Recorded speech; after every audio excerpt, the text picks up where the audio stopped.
to hear. Let's hope your execution matches your enthusiasm. I've got a job for you if you're looking to keep busy. Here are the details.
And greetings, welcome to Soul Voices. I am Griffin Gaming RPG, and it is Saturday, July 2nd, and we are back, and I'm happy that you guys are joining us here today. Thank you guys for dropping in already. I see Theorem is here, FC is here, and I'm sure there's some other folks who've snuck in here that I haven't seen their names for yet, but it's good to see you guys here.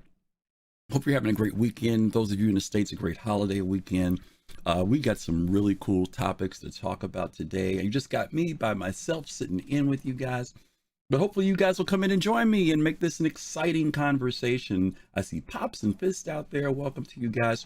Just so you guys will know, we put out an announcement the other day saying that we are going to start streaming live on both YouTube and Twitch simultaneously. Effectively and officially it starts tomorrow, but I'm doing a test run today. So whichever platform you prefer, YouTube or Twitch, hopefully you can tune in on either one. And if there's any problems, drop it in the chat for me and let me know, because I want to get it right today with a smaller group before we do it on our Sunday show on tomorrow.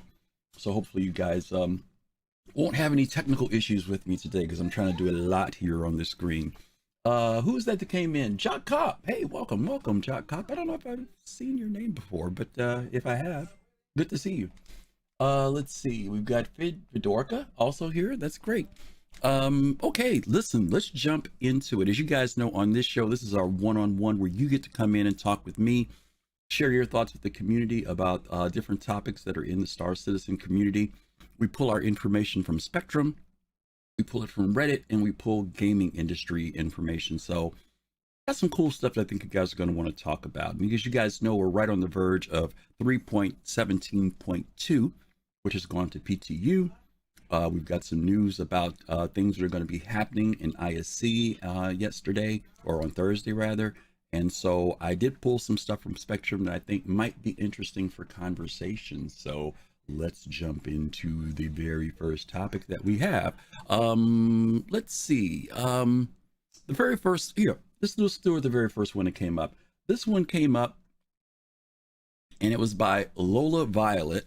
And the title was Upset at the Wipe. As you guys know, that there is going to be a wipe of the servers. They're going to be wiping the economic side of it, the finances. So all your AUEC is going to get reset. And they're also going to be getting rid of all the inventory items. All that stuff's going to get reset too. So things that you won in game or found in game, that stuff disappears. Stuff you paid for, that stuff stays there. What they're not going to touch is reputation.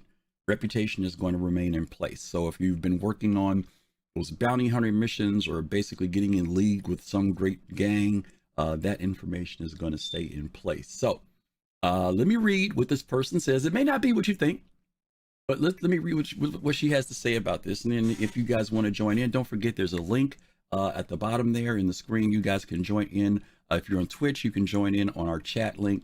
It'll bring you into Discord and you get to talk to me one-on-one. Okay, so this is what LolaViolet says. The reason some are upset at the wipe is because now they lose things you removed from the stores. I'm told that there is a whole big lot of guns and especially armor that you removed from the shops. So any of that stuff that players will be gone. My boyfriend spent, I think, an hour convincing me to play this game and said he has plenty of stuff he can give me to use, but we haven't gotten around to things like that as of yet. He made some comment on his way out the door somewhere tonight, and I can see he's annoyed, but he pretends he's not. I know he does not care about shiny objects and knows what goes along with alpha. I mean, we both played beta in Warcraft, gosh, so long ago now, but I think it's the idea of wasted time. So that amount of time multiplied, however, by many players. Can you just put the stuff back in the stores, then remove it again another day? If the game goes back to zero state, wouldn't it be nice to have pink armor? Well, if pink happens to be your color. I like pink, especially purple. Okay, so this person basically is talking about the fact that she's gotten into the game, boyfriend got her into the game, he has a lot of inventory, but the news came out about the wipe, gonna lose a lot of stuff.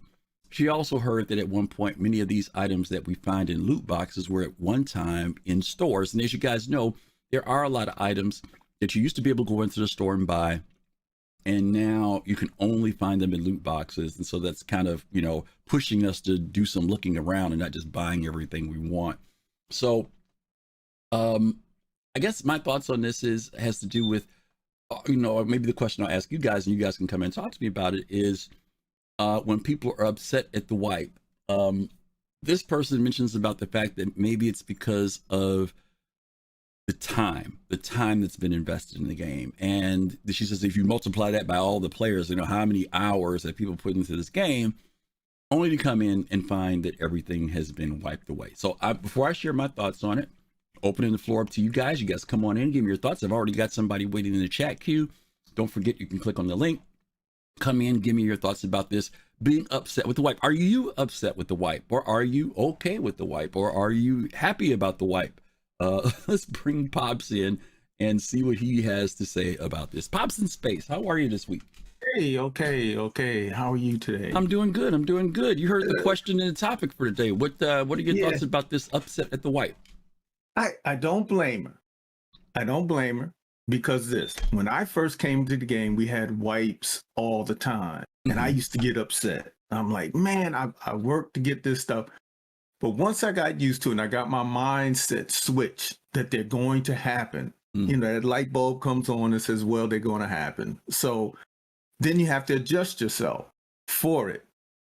I mean, if you want to go in the game and you want to earn 15 million, that's a personal choice. But just know in the back of your mind, it's going to be gone. So I don't blame her for being upset. She's new to the game. And everybody, you know, it's that normal MMO thinking, well, you know, I'm getting this, I'm collecting this, I'm going to get that. So when the game comes out, I have XYZ, but that's not where we're at. Okay. Right now. Okay. That's a good point. She does mention about the fact that she played in beta in Warcraft, right? And right. I guess at some point while they were doing that, they had wipes happen. She says, and I'm familiar with wipes. She says her boyfriend acts like it doesn't faze him, but it seems like maybe it does. Maybe it is phasing him a little bit. How do you feel? I mean, when the wipes come, do you does it phase you at all? Like, oh my God, you know, or I don't mean in a bad way. I'm just saying just like, you know, oh my God, there's a wipe coming up. Or do you kind of just say, okay, well, start over again? What's your kind of general feeling? Okay. I'm going to be completely honest. Not as much. Okay. Because I'm used to it. But, you know, when you get that gun that used to be, like she says, when you get that gun that was in the store and they're not, and you finally have it, you've got the scope, you've got the silencer on it, and you have all of that. And then now here comes a wipe. See, you're a little hurt. And that's perfectly right. It's perfectly normal. And just because you know it's going to happen doesn't mean it makes you feel good when it does. So, you know, it's just like, hey, when I go to the doctor and I haven't been doing what I should be doing, I've got to be prepared for the news. Yeah. So, well, some of us do what we're supposed to do and we still don't want to go, but I get you, Pops. You're right. Yeah. You're right. Okay. Yeah. All right. That's some good insight, Pops. I appreciate that. Okay. All right. Thank you very much, man. As always, Pops always gives us some good stuff here. All right, I see some things here in the chat. A lot of people saying different things. Let's see what we got here. We got they outright say that they're treating it like it's they didn't outright say it, but they're treating it like it's a release game. Let's see, what else have we got here? Theorem, ready for the wipe, especially if it clears up bugs and crashes. Okay. Cyberwolf says they wipe as little as they can. It's not like they wipe every patch. Yeah, that is another thing that I thank you for mentioning that, Cyberwolf, because there are some people who weren't around back in the day when every time we got a patch, everything got wiped. This is actually, for those who were around back in the day, good, because it's like when they told us, okay, we're not going to wipe anymore, people were like, oh my God, are you serious? Because we used to get wiped every time a patch came out. And so some of the people weren't around back then. And so it's understandable that they're wondering, where does this wipe thing come from? But those of you guys who remember back in the day, you used to have to start over all the time. So, all right, let's bring in our next person. We got Fist to Face here. Fist is here. Hey, Fist, how are you? Hey, how you guys? How you doing, Griff? Good. What's your thoughts about this comment here about the wipe? I feel the same way as Pops in a way. I can understand that person's frustration. Mm-hmm. For me, I've kind of been through the whole alpha testing states with other games, and just like that person has said, she said that she's been through it. So you always got to remind yourself, in bold print, it's alpha. Mm-hmm. Mm-hmm. You got to remind yourself that. So if anything, I would say take a suggestion. Mm-hmm. As far as the mentality of going into the game, and I'm not saying don't play the game the way you want to play it, but just keep that in mind. Okay. Because even though what you're doing right now, as far as loot gathering and things like that, that may change. Mm-hmm. Very true. Right. We had the first time they did it recently was when they started to implement Quanta, right? The new economy system. So we kind of understood that, folks have been doing a whole bunch of stuff, exploiting, had millions and millions of dollars, right? Exactly. So they said, okay, we got to set it at zero so we can start examining how well Quanta and trading start to work. So we got it, right? Right. But we also now know that there have been some other exploits that have popped up in the game recently too. And I would also assume that probably they're still working on Quanta, especially because of what's going on this weekend with Jumptown, right? There's an economic dynamic that's taking place.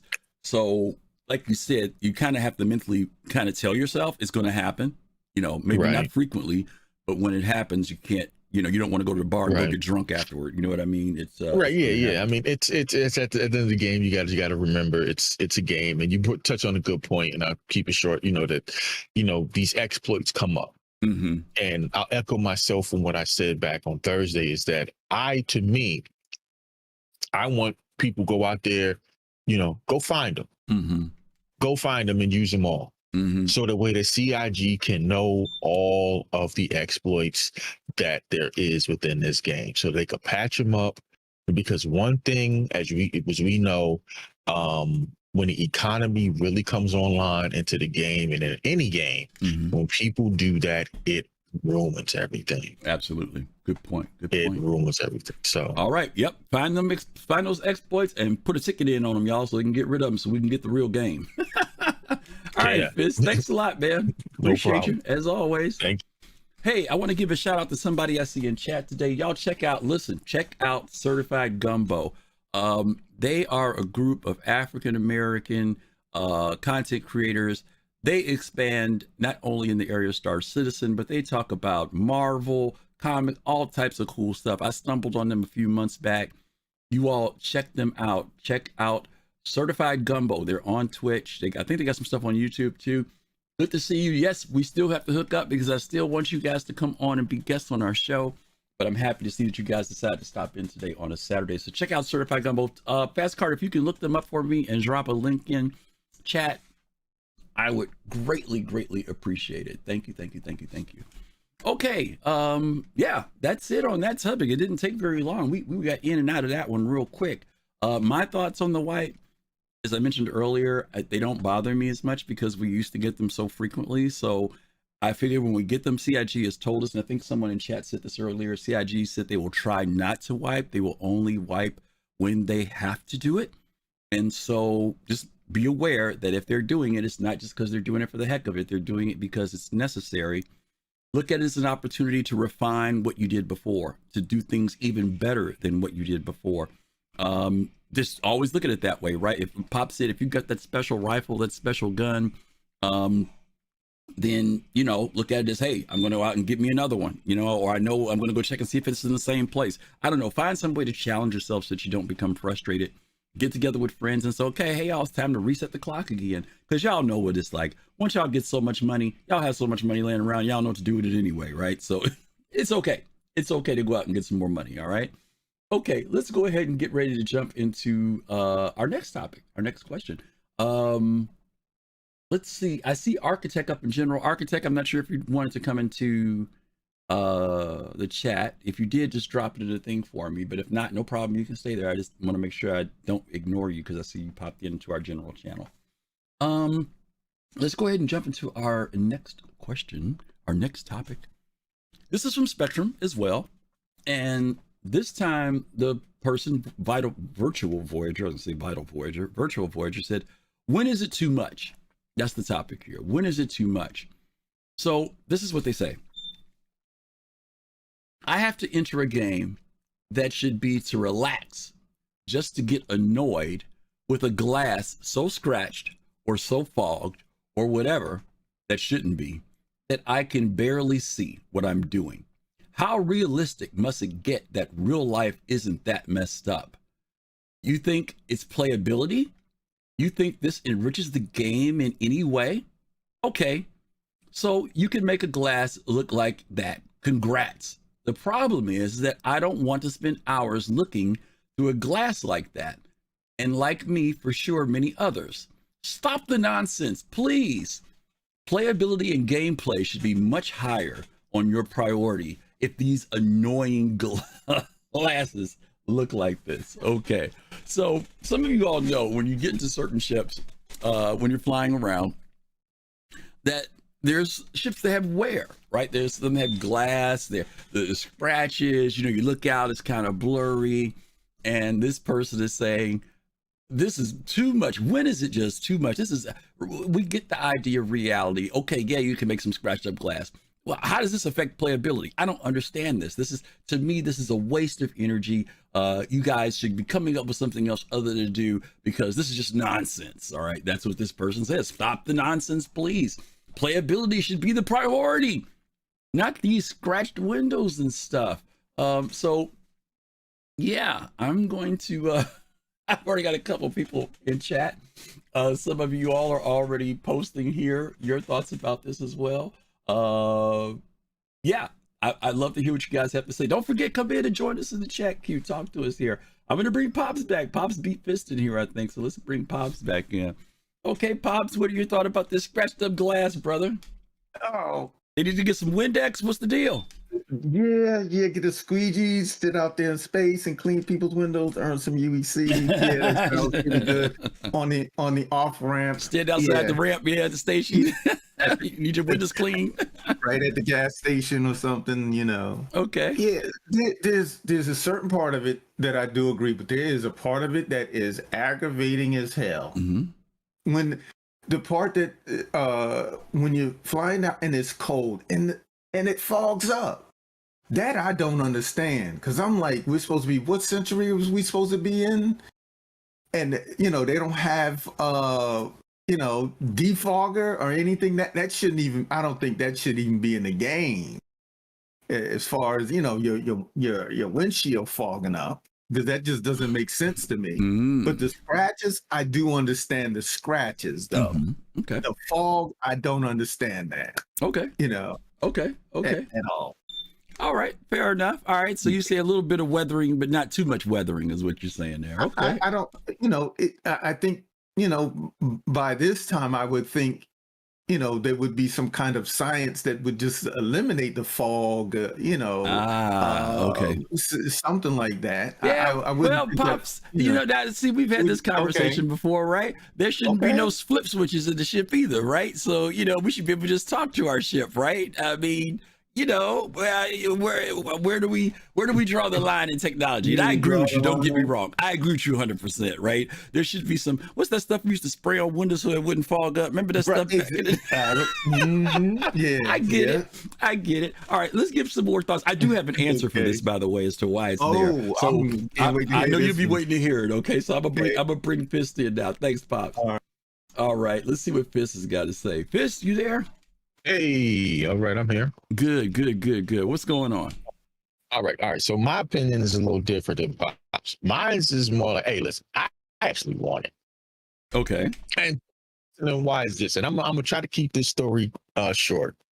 So as a kid, I was with my grandfather, and he was riding down the highway, and his windshield wipers went out. Right. So he had to, use his rag or whatever to keep the windshield wipers, the windshield from fogging up and rain and stuff like that. And it was scary. Okay. Kid, you're like, oh my God, am I gonna make it home? What's gonna happen? And he had to improvise.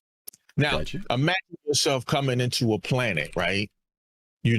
Your windshields, you got stormy rain, and it's thundering, and it's just whatever you want to come up with, and windshields and all of these asteroids or whatever, all of this stuff is hitting your windshield, it's fogging it up, and it's scary. You carrying a haul load full of whatever valuables, and you're trying to get down to this planet to land to make this mission or get this money. It brings an element of, fear and excitement. Okay. Oh, shoot. I gotta really hone in on what I'm doing, because what happens is okay, if I'm just going from A to Z to B without any consequences or events, that could pop up at any time, there's no dynamic spontaneousness to it. Like, there's no element of danger. And there's a part of gaming that really, a lot of times we don't have that, because we get into a routine of things just becoming, okay, do this. So where's playability? You know what I mean? With excitement in it. Okay. I agree that there is playability that this person doesn't know about. Let me, since you're in the room with me, because you probably weren't, I know for a fact you weren't around when this topic came up years ago. And Pop says he's ready to hear the answer. So here it is. When the rework of the Starfarer came out and the rework of the Freelancers came out, one of the big things that people complained about was that there were scratches on the ship and the windows. And what they said is, hey, we're paying for brand new ships. Why are they all scratched up? CIG's response was that that's the way they put the ships out now, so that they have the look of wear. But when you get your ships, they will be brand spanking new clean. And wear would be incorporated into the game. Some of you may remember a few patches back, they implemented wear into the game. They took it out because what happened was, and I remember this, I was out with Colossal and one day, and we flew down to Aberdeen or someplace like that. We went to a bunker. We came outside, got in the ship. After 30 minutes, couldn't see out the windows. Couldn't see because there was a dust storm. And the exterior of the ship had gotten covered up with all this dust and scratches. Now, for those of you who remember this in chat, if anybody remembers this, give a shout out. What you would do, in fact, Pops mentions it here, when you would go to the station, when you do repairs, it would clean all your windows in your ship off. Right. I remember. Do you remember? Okay. Yeah. This person evidently didn't know that or has forgotten that. And so my point is that as a part of the testing, it's not going to be permanent. It is just the way it is right now. Yes, the aberrations in the window can be frustrating for this person. They see the scratches, whatever the case may be. They actually had some pictures in with their post showing where they were. But my point is that those scratches, even though they can be distracting, they don't break the playability of the game. And they do add to playability, as you mentioned, Fist, when you start going out and doing stuff in your ship. There's a certain point where you realize I've got to go in to get my ship taken care of. Like a car, right? When you take the car out to drive, you can't drive around forever. You're going to get rust and all this other crap. So you got to go to the car wash at some point. at some point, as part of the playability, you're going to have to either find a way or find a place where you take your ship into Cousin Crow's or to a station and basically do that repair work that gets your windows all clean, get your exterior cleaned off and everything else. Because if you remember, those ships used to get really dirty at one point, but they've kind of pulled all that out of the game now. I don't think it's in there. If anybody in chat knows, is wear still showing up on the exteriors of ships? Because I haven't seen it in a while. I think the Argo mold, the windshields, I don't know if they fixed it. Then I don't know if there's a bug or something. I've heard, this is hearsay, but the Argo mold windshields can get foggy really quickly. Yeah. From things, especially somewhere like Aberdeen or Yella, cold place like that, See, that's interesting because I haven't seen that happen in the Prospector. So I'm wondering, like you said, if it's something that's indicative to the mole.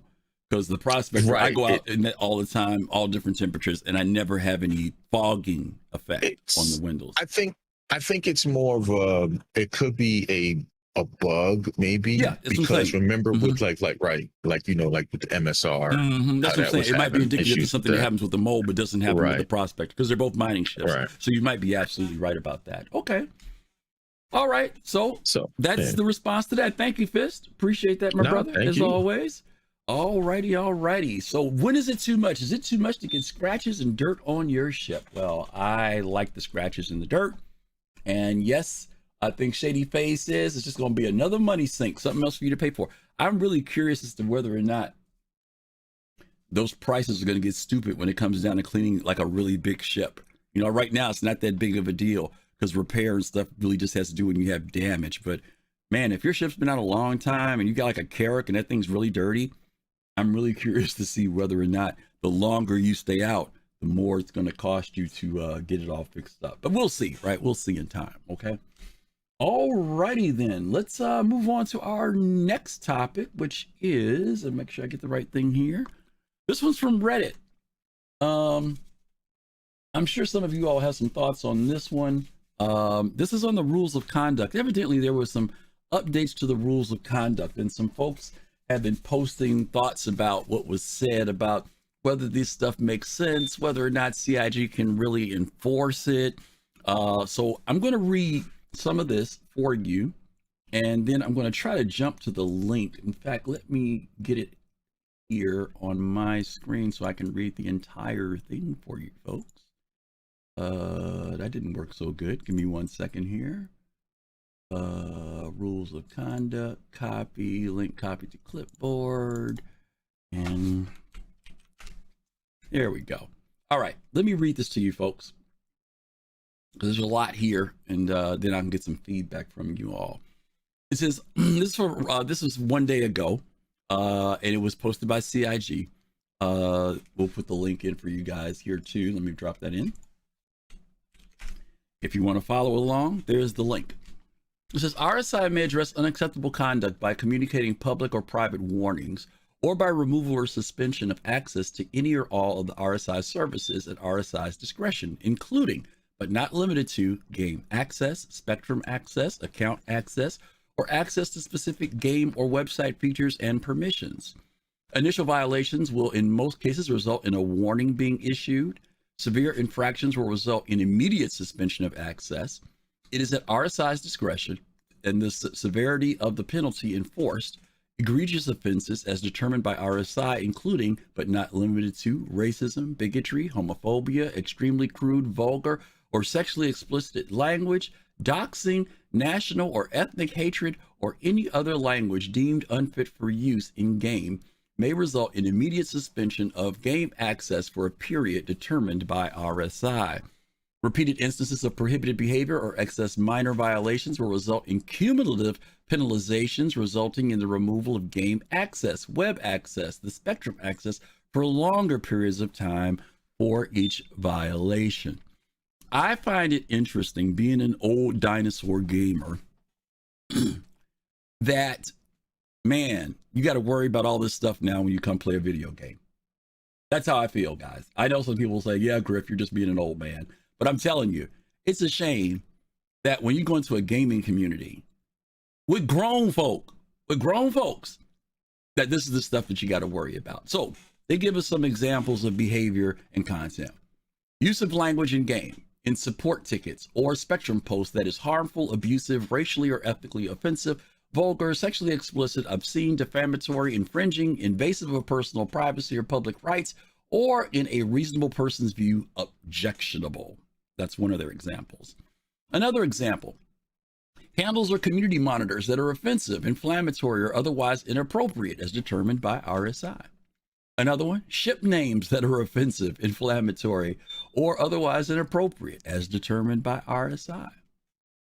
Organization-related content containing language that is harmful, abusive, racially, ethnically offensive, vulgar, sexually explicit, obscene, defamatory, infringing, invasive upon personal privacy or publicly rights, or in a reasonable person's view, objectionable, or which you do not own, or which you do not have permission to freely distribute.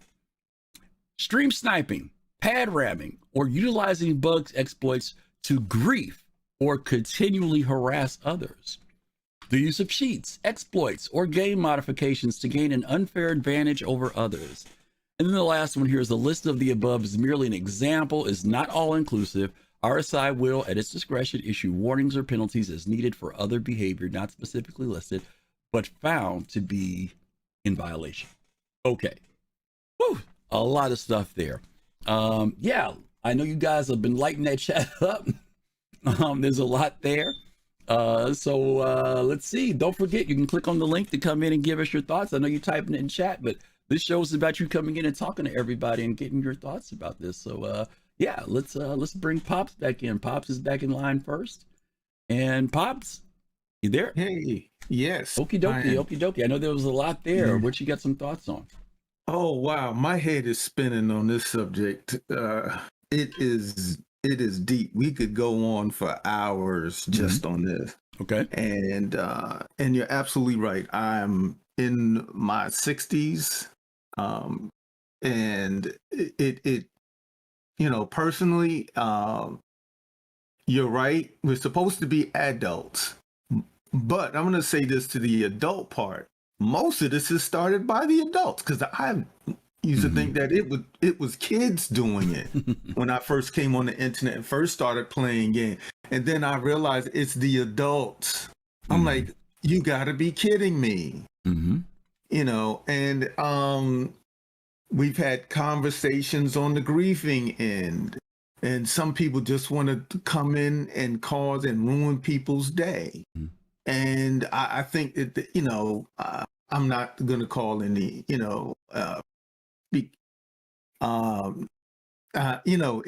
any kind of names or anything like that in the description. But, I just think it's, I'll just say, to me, it's childish. We just came through Pride Month. And I mean, when I first saw that, and I'm like, first of all, people should have the right to be people. And why are we afraid of, different things, fear, whatever, the unknown? And one of the things that, and this is kind of maybe going off subject, but I think the more people you meet, the more people that are different from you, the more you learn. But that's, that's just me. Okay. But this subject is so wide and broad. It is. It is. Let me ask you a question. It is. There's a couple people put in the chat that they think it's broad, and that's true. Yeah. It is, because I think it's difficult to get extremely specific. But do you think that CIG should they just worry about? There's always this argument of just worry about the game or don't police the game. You can't police players. I think somebody posted in the chat that CIG has to also be concerned about the legality of things. I mean, do you think this is sufficient? Is it enough? And I'm not saying it is or isn't. I'm just asking, do you think this is at least something, not enough, or too much? Okay. This is my feeling on it. They probably have to have a whole department that handles this. It shouldn't have to be there. But the one thing I've always enjoyed about Star Citizen is the community. When the community becomes toxic, people leave games. I don't care what you have in it. Right. If it is too toxic, so they now have to have a department that comes in and sits in and polices these things. because this is their livelihood. It's fun for us to do, but when you take the fun out and you've got to go in game and see the N word and see all of these other things that have nothing to do with the game, and it's a personal attacks, and those people enjoy that, I think you have to. And it's just really unfortunate that has to exist. Mm-hmm. And I think it's right. Okay. I think it's absolutely right. Okay. All right. So you think it's okay. All right. Fair enough. Okay. All right. Thank you, Pops. Appreciate that. Yeah. Let me bring in good old Fist to Face. He's back again. And then we've got Architect waiting as well. All right, Fist. Hey. Yep. What's your thoughts? Well, my take is this. I've come to learn that being on this earth longer than others does not make you a mature person. If you understand what I mean. Mm-hmm. You know. It should. Yeah. It should, but yeah, I get your point. Go ahead. But it doesn't. You know, it's a lot of things that, like you said again, that comes along with this with rules of conduct. I mean, I've ran with my father a guild in another game, and you know, it's unfortunate that being a guild leader, you have to I'm gonna be honest with you. After that, I said I'd never do it again. But unfortunately, being a guild leader or org leader, you have to babysit adults. Okay, that's what it is. I'm being honest. I had to literally the majority of the game, I had to babysit adults. Mm-hmm. And that's what it is. Mm-hmm. And it's unfortunate that that's what a game company has to do. Okay. They have to babysit adults. So you believe CIG is, now I don't want to use the word has the right to, but I'm saying that they should place some type of rules of conduct, that they should. It's unfortunately that they have to post in big bold letters on things that you already know that you're not supposed to be doing. Okay. That's interesting. All you got to do is, because I mean, it's simple. All you got to do is ask yourself, okay, if somebody did it to me, how would I feel? It's simple. Yeah. But you know, you and I both know there are people out there who, we have some folks that want to see the world burn, right? They don't care. You know, but, I mean, they don't care. Okay. I mean, of course. But you don't feel that CIG is going. You know, some people just say CIG should stay out of it. They just or you know, because some people will say, "Well, these are all grown-ups. They should be able to do what they want to do." No. Okay. No. Because understand this, and this is from my opinion. See, this is a product, and if CIG just takes it, and people want to say, "Well, CIG, you take your hands off of how the way we should," no, because I've seen that with other games. Okay, and I've seen that, like my dad said already, where if you do not have a clamp on your community and how certain things, you know, are handled. You know, I understand, you know, people will get into disagreements, people will get into arguments, trash talking. It happens. Okay. You know, but obviously, you know, you do have to have a handle on it, because if you don't, like I said again, it is a product. And if you do not care for your product, and you allow that product to start getting trashed through the mud by those people, that guess what's going to happen? Folks is going to leave in droves. Okay. Because I've seen it. Okay. So they're protecting their interests when they do this. Basically. They got to. They have to. All right. Fair enough. All right, Fist. Thank you very much. All right. I'm going to bring Architect in. Let's see what Architect's got to say.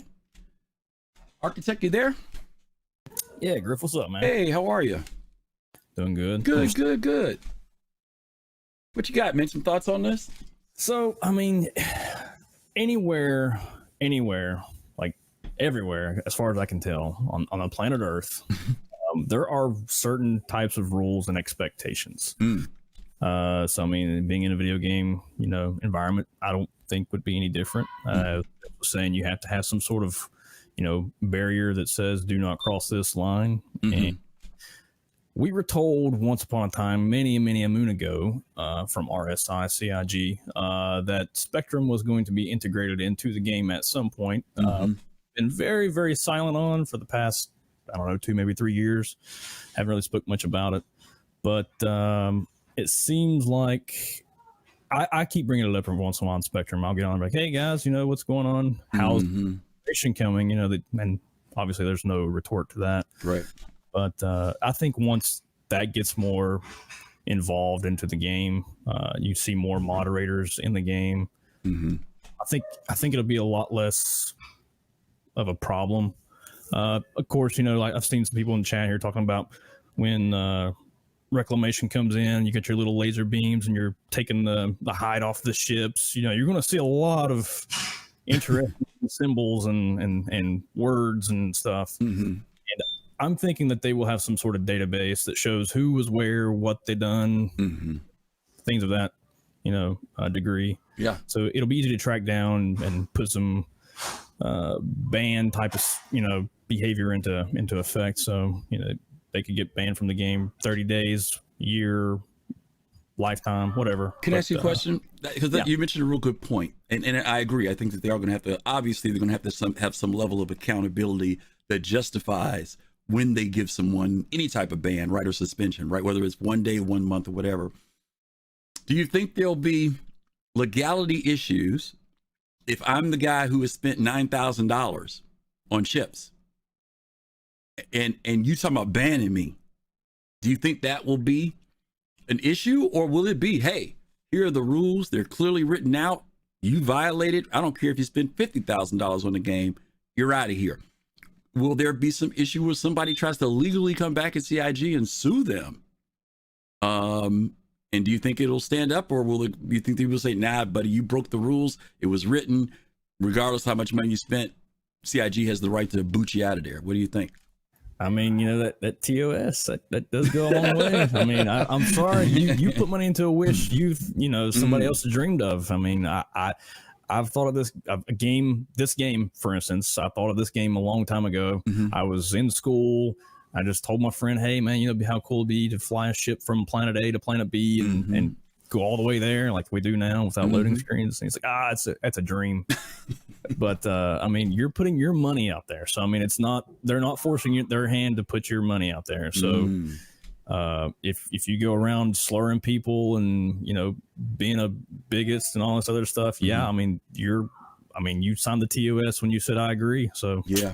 That's a good point, because I do think that people in general think that when they've spent a certain amount of money, there's also a certain level of entitlement that comes along with that, and not realizing that, as you mentioned, the TOS, and you and I know the TOS, right? The TOS basically says we don't owe you squat.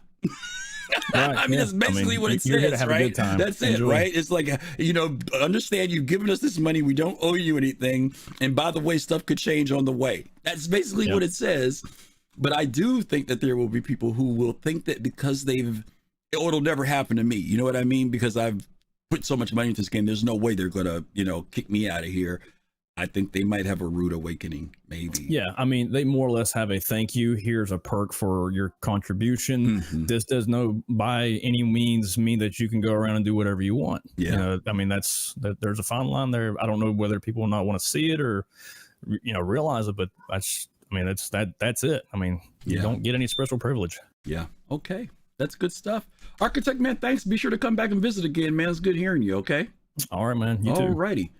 Very cool. Those are some good thoughts, and it's great to hear Architect come in. He shared some good things. Thanks, Pops, and thanks, Fist. I see you guys are lighting up the chat here. There's a lot of stuff going on in relation to, how far CIG should go. Can they go to a certain degree? I agree that there needs to be some guardrail. I don't think they can just create this world and step back and leave it alone, because they do have the interest of protecting their community. And if bad actors get in, bad actors can turn off a lot of players, and unfortunately the bad actors stick around, and the people who just want to come play and have a good time can get lost in that. So I also agree that this is very broad. CIG does give themselves a lot of latitude here, saying that I think they're being fair. They talk about giving warnings. They talk about a progressive level of discipline, where it might be just a warning, then maybe a suspension, then maybe a week. But then they also say there's some stuff that'll just get you kicked right out right from the very beginning. So anyway, that's this thing on the rules of conduct. So We're going to move on. We're going to hit our last topic for today. And this one is a thing that I want to present, that I saw a video that was put out on YouTube. And the title of this is from the gaming industry now. I'm leaving Reddit and Spectrum. It said, "How No Man's Sky Did the Impossible." Most of you guys who are here and gals who are here know the history of No Man's Sky.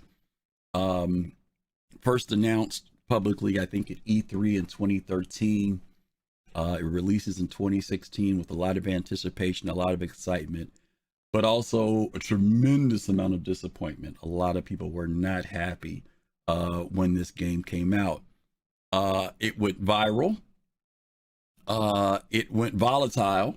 A lot of people went completely crazy.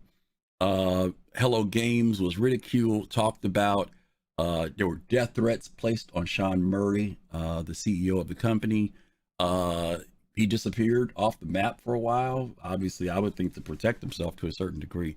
But in that disappearing, Hello Games didn't go away. They stuck to their guns. Many of you remember some of the things that Sean Murray said that this game would be able to deliver. And when the game came out, it didn't deliver anywhere near some of the things that were said. And so they went and dug in and started working on the game. And so I'm going to show you guys a quick video. It's about 10 minutes long, but I was really impressed with it. And then I'd love to hear you guys' thoughts on this, because I think No Man's Sky might be something. I wasn't ever big into No Man's Sky. I didn't pre-order it. I was like, I wasn't that crazy about the animation, the way the design of it was, but I've gone in and played it. I bought it like after it came out and I played it. I stopped, then I went back and played it a year ago, and man, I was amazed, and I'm even more amazed. So let me stop talking. Let me let you guys take a look at this, and then we're going to come back and talk about it. Okay? No Man's Sky. Yes, let's talk about it. This game has truly done the impossible and serves as the poster child for games that are initially poorly received that overcome the odds and rise from the ashes as a product that does right by its original customers and just becomes a damn good game that lives on for years to come. No Man's Sky is a blueprint for a game eventually becoming great. It is not a perfect road, it is not a clean exit or a perfect landing or anything like that, but it is interesting. So let's talk about how they did it. First, of course, a quick recap, addressing the elephant in the room, and that is No Man's Sky's disappointing launch. The game was teased with an announcement by developers Hello Games in 2013, and instantly, people were hooked. People wanted to believe in this new age, procedurally generated space exploration game where you could go anywhere and do anything and be your own space adventure person with your own cool ship. Endless possibilities. New fans were excited for the idea of like Skyrim in space, and old school PC gaming spacefaring fans were curious to see how a new age version of that procedurally generated like space exploration thing would go. And with the game being delayed and being pushed quite a while, it left even more time for people's imaginations to wander. The technology behind it seemed cool, and all those big ideas really just got a hype train, huge, and it left the station. Like, it was all over the video game fan world, but it even broke into the mainstream too, with it being featured on a late night talk show, all just because it seemed, in theory, so cool.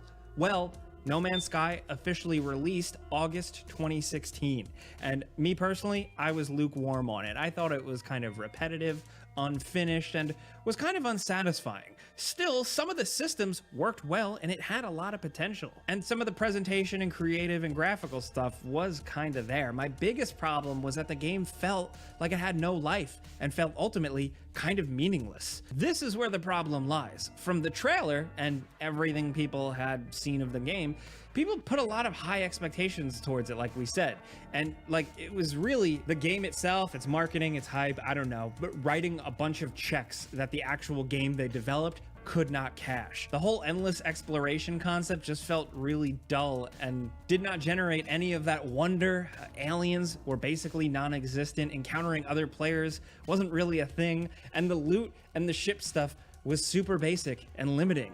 All in all, it felt like it wasn't worth the full game price at $60 in the United States. It was kind of cool, but it felt unfinished and nowhere near as cool as it could have been. The art style was there, the music was there, the vibe was there, and some of the foundation was there, but it needed way more, clearly. People justifiably felt ripped off. Reactions were extremely angry, as the internet goes. You know the drill. No Man's Sky was like a weird launch with straight up bad PR that was nestled in a blanket of huge sales numbers. Best-selling release on the PlayStation Store the month of launch. The Steam version very quickly seemed to hit 1 million players.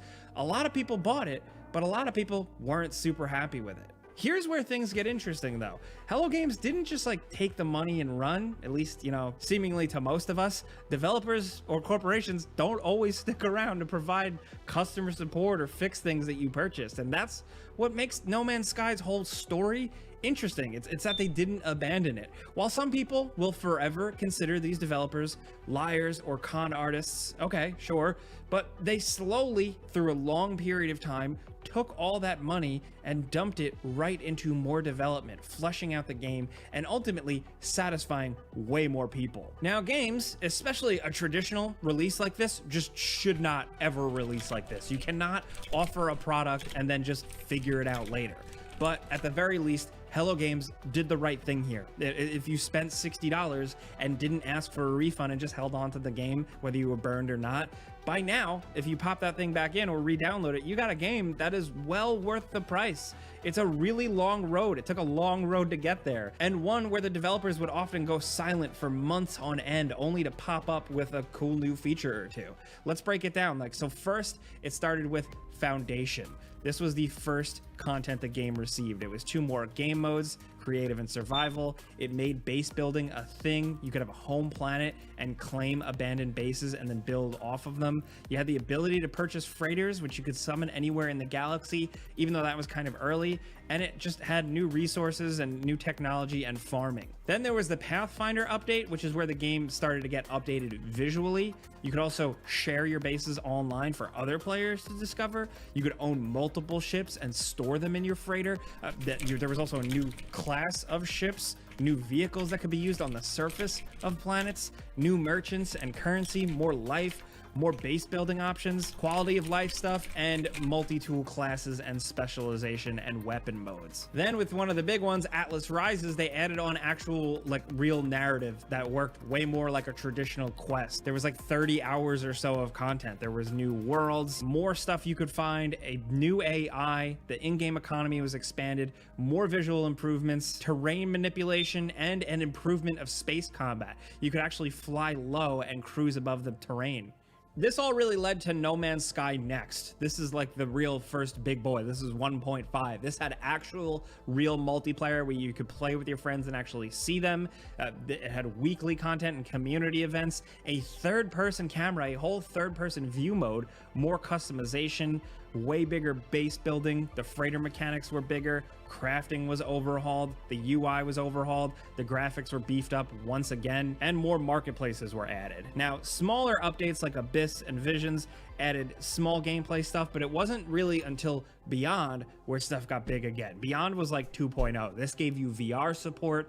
Multiplayer was expanded, allowing for even more players to gather together. Ambient multiplayer became a thing. Early game stuff like onboarding was way more streamlined and just more interesting. There were more hubs, more exploration opportunities, more quests. Combat was improved overall, more enemies, just more interesting stuff to combat with. More settings for PC graphics, more base building. It was crazy. Then after that, we were back to smaller updates like Synthesis, Living Ship, Exomech, Crossplay, Desolation, that was the spooky alien one. And then we got Origins 3.0 with more planets, different plant life, more diverse planets, more teleporters, updated graphics and biomes, weather effects like volcanoes and firestorms, giant enemies, wild robots, NPCs that you could encounter out in the wild. Then there was the next gen update, Companions, and Expeditions, which gave Expedition mode, where you were able to start with other players on a planet and you go on missions together and work as a community to unlock rewards. Then there was Prisms, which was graphical stuff, Frontiers, more base building, a Sentinel update, and the newest one, Outlaws, with space capes. I'm serious. Outlaw space space stations, smuggling, improved space combat, in-atmosphere starship combat, interstellar piracy, pirate missions, and just even more to do. As you can tell, like, I'm kind of out of breath listing all of this stuff. It sounds like I'm just kind of reading a marketing sheet, but just kind of doing it to show like there is a staggering amount of new stuff in this game, and it's really wild. If you're like some of us here at Game Ranks, where you just periodically would pop back in and see what's new, by this point, it is totally overhauled. And the community has taken to it. I mean, just look at Steam reviews. They're mostly very positive now. And the community, the people who have been hooked on this game, have been eating well for a while. I think they realize like No Man's Sky will never make as big a splash as that big official reveal and then it getting all the mainstream attention and just the whole gaming sphere. But they put their heads down and kept working on the game. And every update maybe doesn't get released to a ton of fanfare, but the people who play this game are pleased. And if you've played any type of game that is consistently updated or is online or has anything like that, you understand how important it is that the developers actually give a damn. Not to mention, people have also taken to it with the base building and exploration and just have come up with really cool stuff, whether it's beautiful images in the photo mode, discovering weird, strange planets, making incredible structures, just basically almost living in these game worlds. No Man's Sky, for us and for the people who are playing it, like they really turned this thing around. No Man's Sky now stands with other cool open-ended space exploration type games. It's a little different, it's a little more quirkier, but it is still unique and pretty special. And at the end of the day, like I said in the beginning, we're glad that the developers didn't cut and run, and we're just happy that, you know, even if we're still kind of pissed at how they handled things in the first place, at the very least, dude, now a good game exists out there in the universe. You know what I mean? So basically, No Man's Sky did the impossible. They saved themselves from like everybody hating them and just a complete PR disaster by sticking to their guns, putting their money where their mouth is, and end up making a good game. But that's just us. That's how we feel. We're very curious to hear what you guys think. If you've jumped back into No Man's Sky over the years, are you significantly more into it now? Are you playing with a friend? Have you built something cool or discovered something cool? Let's talk about this stuff. There's a lot to talk about with No Man's Sky and its various updates. We'd love to hear, if you do play it, which update specifically put you over the edge. For us, it was Next. We did a before you buy video on it, but that's really it, guys. We just wanted to have a conversation. So Alrighty. I'm gonna stop that there and let you guys give me some feedback. You guys got some really cool stuff that you've been putting in the chat. I saw somebody mention about Star Wars Galaxies. Don't even bring that up. Y'all, I have to take my handkerchief out and start crying. Some good things about this. I think it was Dark Knight. Someone mentioned earlier about the fact that Sony, the publisher, was really the one that put a lot of pressure on them, which is true. Sony had given them, I think, like $50 million to get the game out, but they needed to get it out by a certain time frame. Of course, the game wasn't ready when it launched. Trivia question. I've got a lot of people waiting in chat. You know what? Before I even go to trivia, let me. I'm gonna bring in Dark Knight because he hasn't been in here. Then I'm gonna bring in Popson and Fist. DK, how are you, man? I am doing pretty good. Very good. I think I'm jumping in just because I'm staff, so that's okay. Yeah, what's up? Some people time to get in, but I figured I'd jump in on this No Man's Sky discussion. Mm-hmm. Just because I've been in this game. I joined when it was released day one. It was released on Xbox, which was, I think, about June 2018 or something like that. So that was my first time in there. Mm-hmm. I didn't have a PlayStation, so there was no way I was going to play it, but I wanted to. But I watched all of the development of the game from the very beginning when it was announced to when it was released, and I was excited about it. I was a little upset with the release, but at the same time, I know Fastcart, you had mentioned, he was on Stephen Colbert and whatnot. And one of the things I thought of at that time was he never said that on release, this is what it's going to have. Mm-hmm. It was more of a, this is what we want to have, but he never stated that it was going to happen on release. It was more of a, this is what we want to do. But he worded it differently, and he should have had a little bit more wherewithal in what he said and what was being put out there. And he never retracted some of his statements. So I can understand a lot of the upset regarding the game itself. Now, when I joined, the first update had come out, and then they released it out, and that's when it was a turning point, like it was mentioned in the video. Mm-hmm. Hello Games started to redeem themselves from that point, and now if you look at the game now, it has what he had mentioned it was going to have in the beginning. And he did what he wanted to do with the game, and got it to the point where it is now, a very high level game, or at least highly rated game, as like you said, on Steam. When it comes to how they came about doing it and taking their time to actually put the work into doing it, and then releasing these updates without any extra money going into it, so you don't have to put in anything for these updates. They just came for free, right, which is good, right? Which is very rare. Very rare, and it was a very good move. I think that helped redeem the company even more, by not charging people for all of these updates, putting them out there for free, and then overachieving what they were going to put in these updates, pushing it even further. I've got thousands of hours in No Man's Sky, and play the heck out of it. And I don't play it as much recently just because of other games, but I do go back to that game quite frequently just because it's a fun game to play. Let me ask you this, DK. Is it a game that do you think that people, if they got it, when it first came out, if they weren't happy, do you recommend that they do revisit it? Absolutely. Okay. Absolutely. I think if anybody who, and like the presenter said in his video, there's some people are just going to hate on Sean Murray no matter what. He lied. I don't care what the game is now. I don't care if it has everything that he mentioned in the beginning. He still lied. I'm never touching that game. I understand. That's fine for those people. But for those that got into it early and hoped it was going to get better and haven't touched it since, maybe because they got into other games and their Steam library now has 1,000 games. Yeah. But I think it would be worthy or it would be pertinent of them to go and jump into the game now just to see where it is. Okay. And play around with it a bit. And it's not for everyone. I saw Fast Cart, you mentioned it's too cartoony.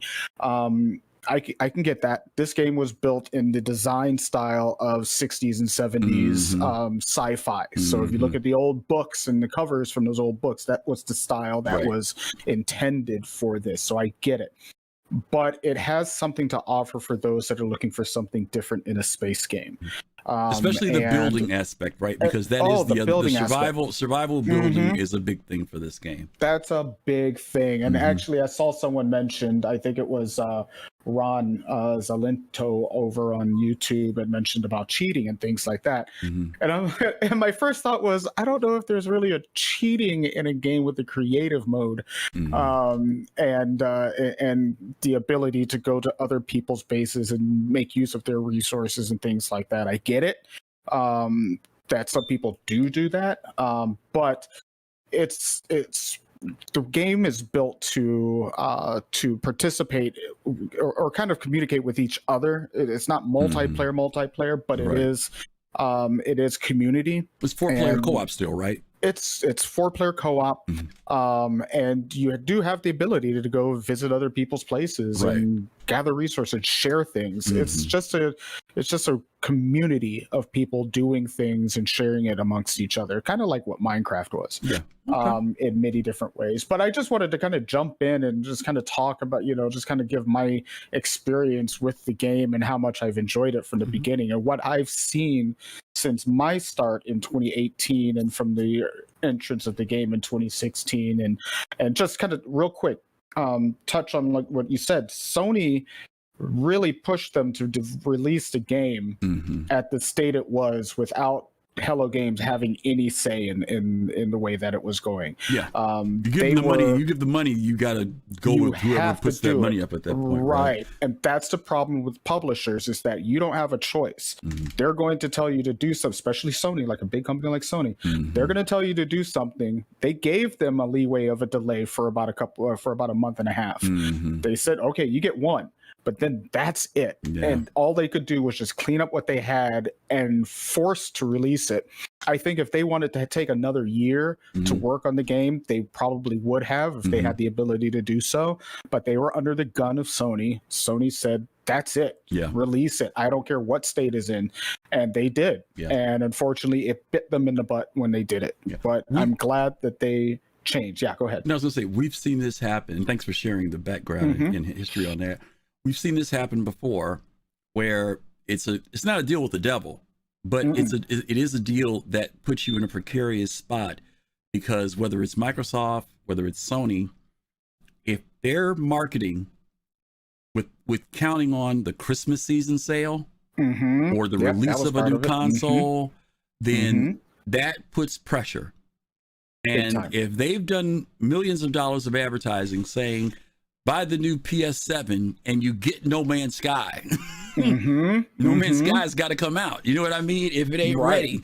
I felt that No Man's Sky, when it came out, because like I said, I bought it after it came out, like a week after. And I felt it was more, I hate to say this, it was beta. Yes. It wasn't, there were just things that didn't feel polished, let alone things that just weren't in the game. But it was obvious that it wasn't ready. You know what I mean? And so that was, I think, the bad part about it. And there was a certain amount of hype that was built up by the gaming community for this game, because there was kind of like this, what's the word I want to say? When Elite and Star Citizen got announced, it started to create this energy again for people wanting a space game. Yeah. And people knew that Elite and Star Citizen were further down the road. And when they saw this big thing at 2013 at E3, people got excited, you know. So it had 3 years to start building all this momentum up for people who wanted this game. That it was where Star Citizen seemed unfathomable and Elite seemed reasonable. This game seemed more practical. And I think that people figured if there was any game that was going to come out that we're going to get in our hands, it'll be this one. Small independent company, you know, blah, blah, blah. Look at what they did, you know, versus these bigger companies like Frontier and CIG. So anyway, I'm going to move on beyond it. But thank you, DK, for sharing that. And, big props to Hello Games. Absolutely. And we got to get back in again, man. We got to get back in again. Oh, seriously, I know. The Soul system is still ready. All right, let's do it. Thanks, buddy. Nope. All right, let me bring Pops in real quick here. Pops, are you there? Yes, I am. Yeah, what's your thoughts about No Man's Sky? What you saw in the presentation there? I agree with a lot of things in there, but if it's okay with you, can I give you a little bit of my journey that may fit with it, and I hope people understand it. Okay, I started playing games from a console, like DK mentioned. All right, when you bought a console game, it was complete. Mario Brothers, I'll say, Mario Brothers, right. Sonic the Hedgehog, they were complete. They were done. So my experience moving from that to games online, and if it's a solo game, yeah, that's fine. MMOs, I was like, it just was like this whole other thing to me, that at first I didn't know. I'm like, massive multiplayer online. I'm like, how does this work? I'm like, wow, this was like something unbelievable, because I came from solo playing, and then this whole thing of millions of people playing at one time, blew my mind. So coming from the console, games complete, it works. You go from one end to the other end, and they just simply work. Going online was a different thing, and it was frustrating for me. It was. My first time, I'm like, it's bugs. I'm like, what is this? Because I'm used to like I said, the console thing. Games work, you buy them, they work. MMOs are a different beast, different way. And it took me years to wrap my head around that and to understand that. And like he showed a portion in there with Anthem. I played Anthem, loved Anthem. They and my thoughts on that is really nowadays, if we think about it, and maybe you can add to it, what games right now come out complete? We're seeing a trend where that's been the issue, right? That a few years ago, the biggest problem would be that maybe there was a bad launch. You know what I mean? Like the day that the game came out, people had difficulty getting into servers, things of that nature. But for the games not to be ready, that was not always an issue before. And it has been more recently. that these games are coming out. Now, part of the problem may come from the area, Pops, that these companies are also multi-platforming. Before, when a game came out, it just came out for PC, and that was it. Right? Or it was an exclusive on PS4 or PS5. You know what I mean? But now they're trying to release on 3 platforms at the same time. And of course, there are compromises when you do that, right? Because the PC can perform a certain way versus a console versus this other console. So I think that is the thing that I've noticed that has become introduced, that seems to be a correlation for why games quite often are buggy and not ready. Now, don't get me wrong. You and I just went through this whole thing with Amazon's new game. What was it called? New World. New World. Right. And you know how much time, beta, everything that went into New World. And then when the game came out, from people who were in the beta, talked about how drastically the game was different from even in the beta. That there were all types of problems in it. Now, mind you, Amazon's first big MMO, but you also would have expected a company like Amazon would not have made some of the mistakes that they made for a game that a lot was riding on. Now, they've gone through over the last year and fixed a lot of those things, but they also lost a lot of players in that process. This No Man's Sky was the same way. Lost a lot of people, right? And to DK's point, the one thing that they did do was continually put out updates. Almost every year, they came out with something that made the game even better. Not just small patches. There were small ones, but there were also major patches that have now brought the game closer to the vision of what they originally said it was going to be. So I really wanted to kind of bring this out to get your thoughts in the sense of, now that you've seen them get there, is this a game that you would consider? I know you've played it. Is this something that you would not have seen that's even grown even more?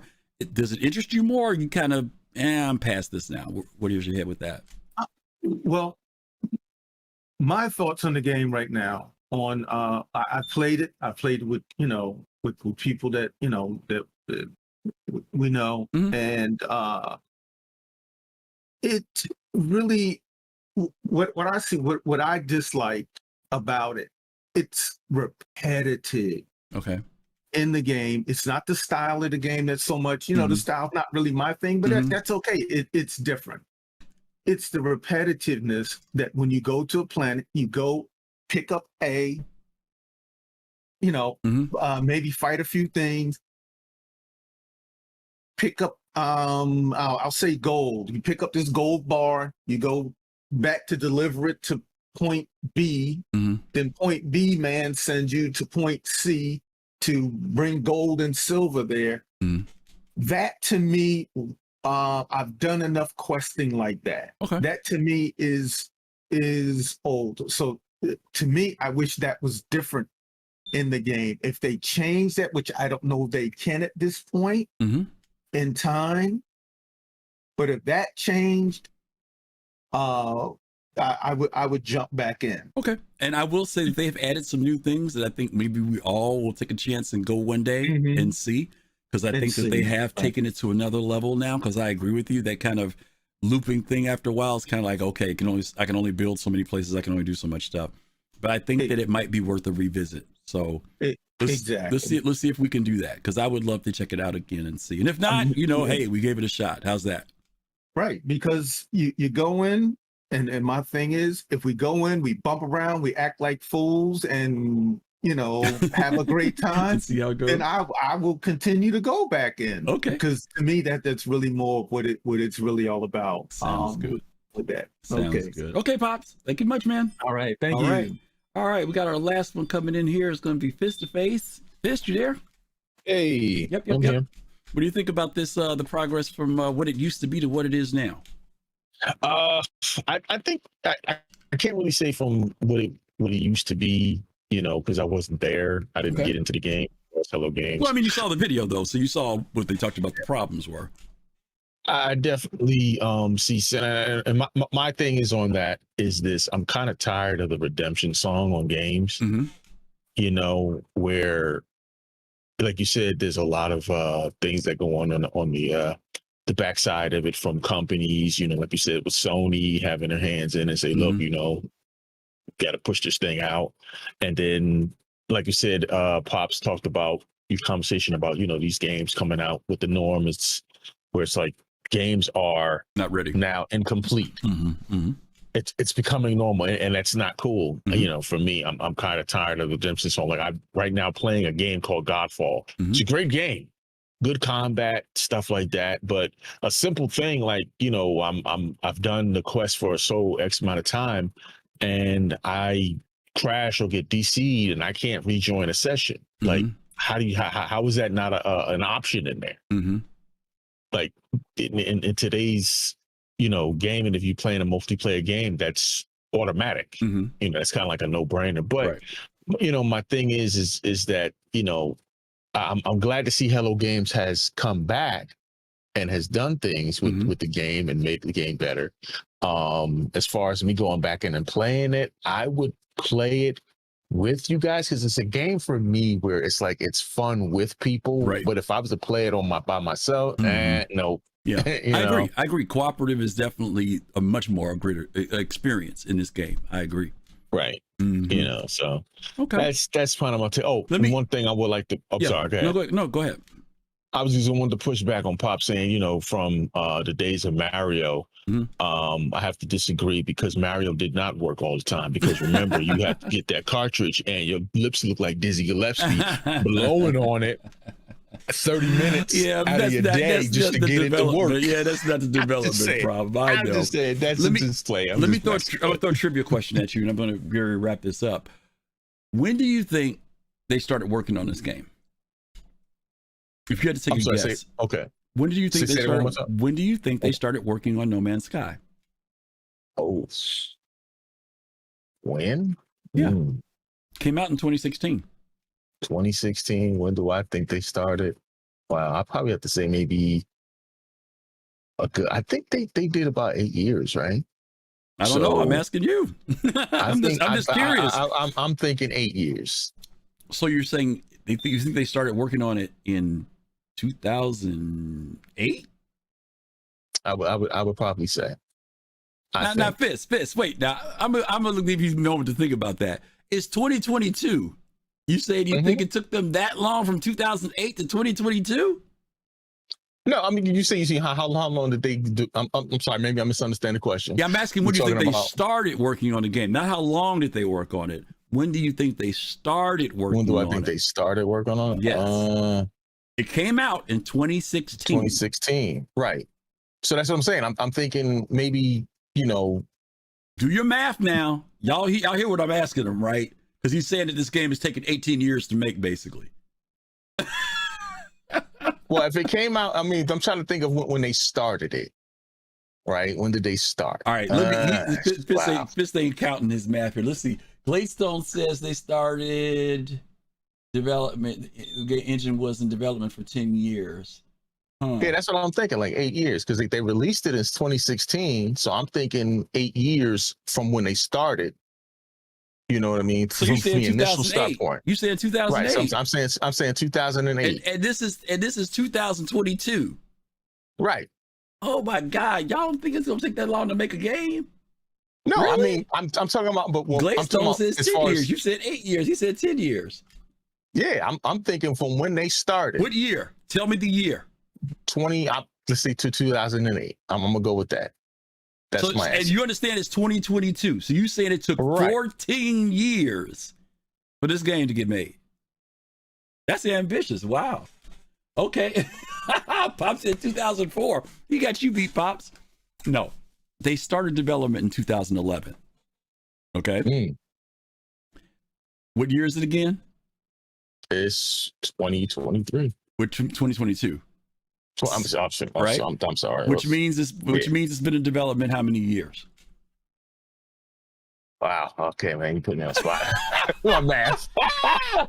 It's been in development for 11 years, y'all. 11 years. 11 years. Okay. And my point is, they're a smaller studio, but with a much smaller game, and it's taking them 11 years to get the game going. Right. You understand where I'm paralleling this to, right? Yeah, I know. Okay, I'm paralleling this to Star Citizen. I know. Which is much more ambitious, which is much bigger.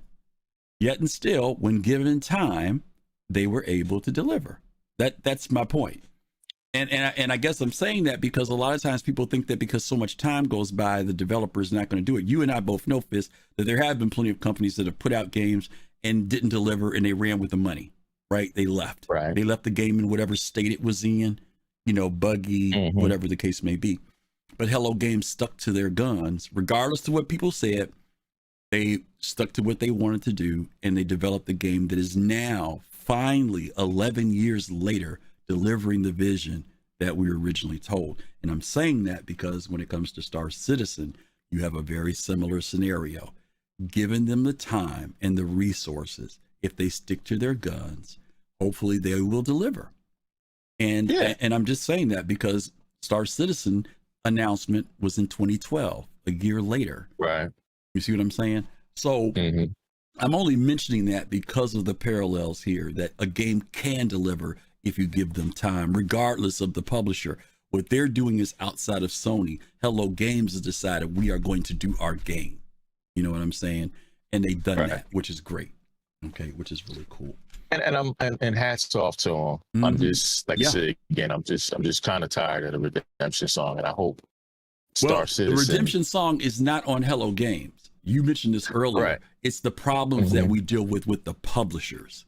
That's the problem. And that's what I mean. And that's what I mean. It's just that, you have those back end things. Yeah. Well, my point is Sony ain't redeemed. You see what I'm saying? It's not Sony that got redeemed. And that's what I mean. It's Hello Games. So Sony is not redeemed. It's Hello Games. The game is the game. That's the one that's redeemed. Right. It's just like Final Fantasy. Right. Final Fantasy came out and that was terrible. Right. But then it came out came back and it got redeemed. It redeemed itself. So yeah. That's my point. I'm kind of tired of that. I don't just do it right the first time. Yep. Well, if we leave the publishers out of it, maybe that's what will happen, right? There you go. All right, buddy. Thanks a lot, man. Appreciate you as always. Nope. Okie dokie, y'all. Fist closed us out today with some good thoughts. Get it right the first time, because that's what we want to see as gamers. And it's important that the gaming communities also let them know that if you want our money, we got to be willing to push them back and say, hey, that's the bad thing about the pre-orders and stuff. When we pre-order stuff, I mean, there's a lot of excitement and stuff, but man, that's only if they deliver. If just because I get a couple of cosmetic items, but then the game is broken, is it worth the pre-order at that point? And they get their money, they've got their money. I don't know. We can get into a whole nother conversation about pre-ordering later on, but you guys get my point. Anyway, we're going to wrap this up, guys. I really, really appreciate all of the wonderful people that came in and joined us for our show today. Let's talk about tomorrow. Thanks again for those of you all who tuned in on Twitch today. We were doing a test run because we are running on Twitch and YouTube starting this weekend. You'll be able to go to whichever platform you prefer, and we will do our best to watch all the chats that come through from you guys. But thank you all for coming and watching and chatting and jumping in and talking with me today. Really appreciate Architect coming in, Dark Dyke came in, Fist to Face Pops came in. Thank you all so much for all the comments and you guys helping with the show today. Tomorrow on Sunday is our Sunday show, the panel show, Soul Citizens. And we're going to be talking about tips and tricks, talking about all those things that you need to know to have a pleasurable experience in the Star Citizen universe. Everything from hardware to software, the website, things you can do in game, things you should look out for, dangers, all that cool stuff. Kaizen is going to be our guest tomorrow. He's going to be joining us along with me and Fastcart. Hopefully we'll share some stuff with you guys, especially if you're new to the game. If you're still just now finding out about Star Citizen or you're ready to get into the next free fly, this is the show for you to watch to learn some cool things on how to get around in Star Citizen. So that's it. We're going to close it out for the day. Thank you guys once again. Hopefully we'll see you guys tomorrow. Don't forget about our Thursday show, Soul Talk, where Fastcart's on with team members. And we have our group roundtable discussion about things that are going on in the Star Citizen universe as well. Hopefully those of you in the States have a great holiday weekend. Be safe, take care of yourself, stay healthy. Those of you around the world who watch this as well, thank you guys for your support. Don't forget you can watch this at any time on YouTube. Sign up for our platforms. Don't forget we have merchandise, all types of cool stuff. Those of you who supported, those of you who followed, Thrusty, thank you for that sub earlier. I'm sorry I missed this earlier. Cryogenics, thank you for the follow. Zadik, thank you for that follow. Marzipan, thank you for the resub. Appreciate that. We really do. And all of you all who are here today. And as always, we'll tell you guys peace, love, and soul. We'll see you soon. Take care of yourselves.